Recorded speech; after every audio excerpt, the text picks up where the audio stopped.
Oh,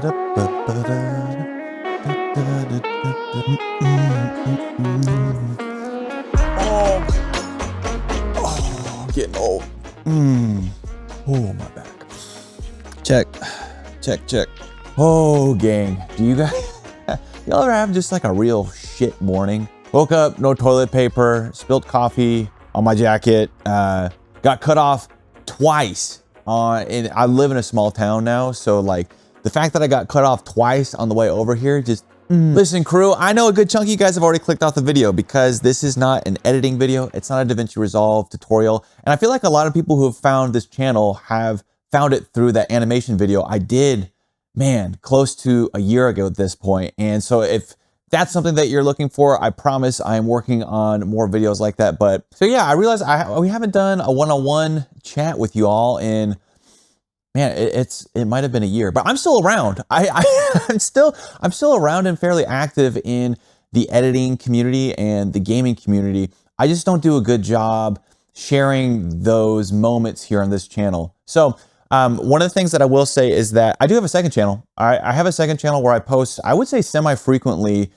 updates and DaVinci Resolve tips, mostly Fusion. So if that is something that you're looking for more frequently, check out the second channel. But we also have a Discord that just passed 1,000 people in it, which is super cool. And I'm fairly active in the Discord. I don't read every single message, but I try to respond to as many people as we can. And we also host office hours in there. So every Thursdays right now, every Thursday, I try to go live in the Discord for a couple hours to just answer editing questions, client relation questions, budgeting questions, content strategy questions. So there's a couple things that I wanted to update you guys on. For one, I moved out of the LA area. I was in the LA area. I moved out.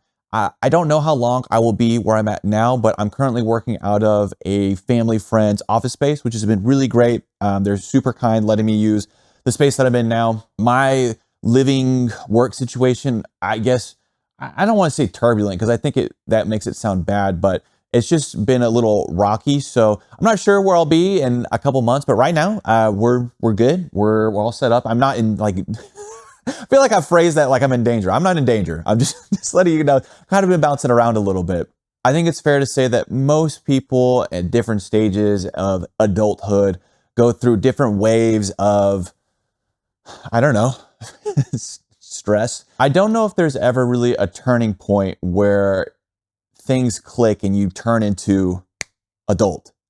I think what ends up happening is that there becomes less and less people around you that can kind of help carry the weight of life. And it becomes more and more on you to take charge and make those decisions. I think that those moments can happen earlier on in life for a lot of people. And I've been lucky in my journey to not have to deal with a lot of really serious consequences until, you know, I'm in my 30s now, until this stage of life. But there's a song by J. Cole called False Prophets. And I think it's the opening verse. All he says is life is a balance before he kind of continues on into the song. And there's something about the punctuality and the simplicity of that statement that has just always really resonated with me. You know, I had a friend, I think it was either senior year of high school, or it might have been my first year in community college. And I was always somebody who just had like, I would say like excuses. You know, like if somebody wanted to go do something or wanted to go somewhere or needed help with something, I just was always the guy that could think of like a reason to not do that. And at one point he came to me and he just said, Brandon, you know, people make time in their life for the things that matter.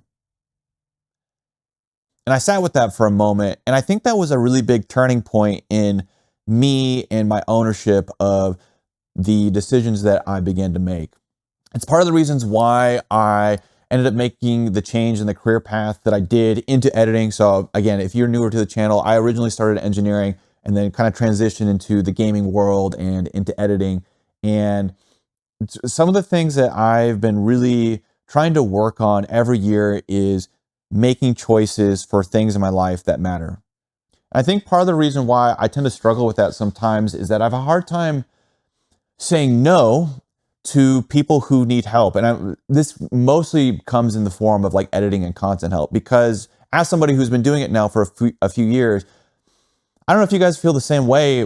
If you're say you're a good cook, or you're pretty handy with cars. If somebody comes to you and says, "Can you help me with this?" It almost feels like it's your responsibility to help them, because you have the ability to help that person. And I would say for the bulk of my time doing this, it's been super manageable, but it's gotten to a point now where I'm struggling with the delegation side of it, I guess I should say. Part of that is financial. It's financially motivated. It's hard for me to like afford somebody to help. And where I guess I'm headed with all that is I still really struggle with what to do. And I don't know if I like to steer it in the big direction of, like life's purpose or anything like that. But for me, I enjoy editing to a point. There's aspects of editing that I don't love. I love doing DaVinci Resolve tutorials, but I don't know if that's the thing that I like to do forever. I like building DaVinci Resolve tools, but when I do that, when you focus so much on the tool side of things, you kind of lose touch of the editing community and the things that matter, and like the art of editing. And then there's like, I don't know. In terms of things that like I'm actually working on right now, for one, I have been spending most of the summer developing an editing course, and it's in collaboration with Bring Your Own Laptop, BYOL. They have their own YouTube channel, and they have a whole platform dedicated to educating creatives, and I'm super excited about it. It's been a really cool experience. I am mid editing those videos right now, so that's what I'm going to do after this, is go and edit some more of the course material. So I'm really excited about that. I don't have an estimated time frame for when that'll go live. I would say sometime between now and, I don't know, end of November, maybe end of October, something like that. So stay tuned for that. I've also taken a step back from doing a lot of editing for gameplay creators, which has been kind of a hard thing to do, because I've had to say no to a lot of people I enjoy working with. But I just didn't feel like it was good for my overall growth as somebody trying to learn and improve the craft. But I have been working on bigger projects. So as of right now, I am working with somebody on a fairly large project that's pretty involved, and I'm super excited about. It'll be a Call of Duty video, but I think that there's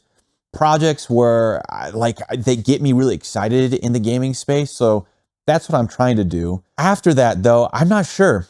I'm still really debating on what the next step for me is in this path. I could lean into the YouTube side of things, but one of my fears of doing that is that I lose touch and credibility when it comes to editing advice. I think that's one of my strengths right now, is that as somebody who does edit regularly, I think it's easier for me compared to some to relay some of those ideas and why they're important, because, I use them.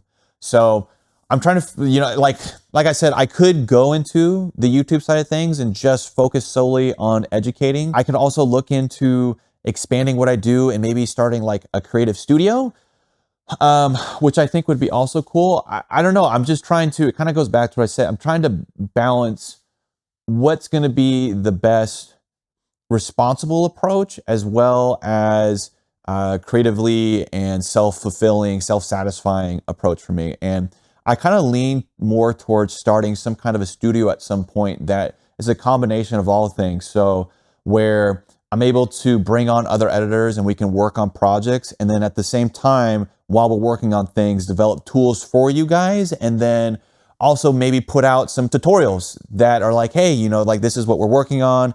This is how you can follow along or do something on your own. Because I think one of my favorite parts of the DaVinci Resolve community is that most of the people in this community give back to it in some way, shape, or form. So I'd like to continue to do that. I guess what I'd like to leave you guys with is that I do have videos that I'm editing for this channel right now. So I have a fairly large editing walkthrough that I'm pretty excited about, that'll go live within the coming weeks. I have a text animation, comprehensive text animation video, and then I'd like to do an update to the animation video. If you did watch this all the way to the end, thank you. What I'll leave you with is this. If you're an editor or a creator or somebody who's even building something, be kind to yourself, be patient. It's easy to get caught up in comparison, especially if you're in the social media world and are getting caught up in the cyclone of people selling you the idea of making things quickly. I just think the reality is it often doesn't happen that way. You could get lucky and it does, but I think for the majority of people out there, it's okay to humble ourselves and do things the right way and do them patiently. So you guys enjoy your weekend, enjoy the rest of the week, and yeah, I'll see you soon. Peace.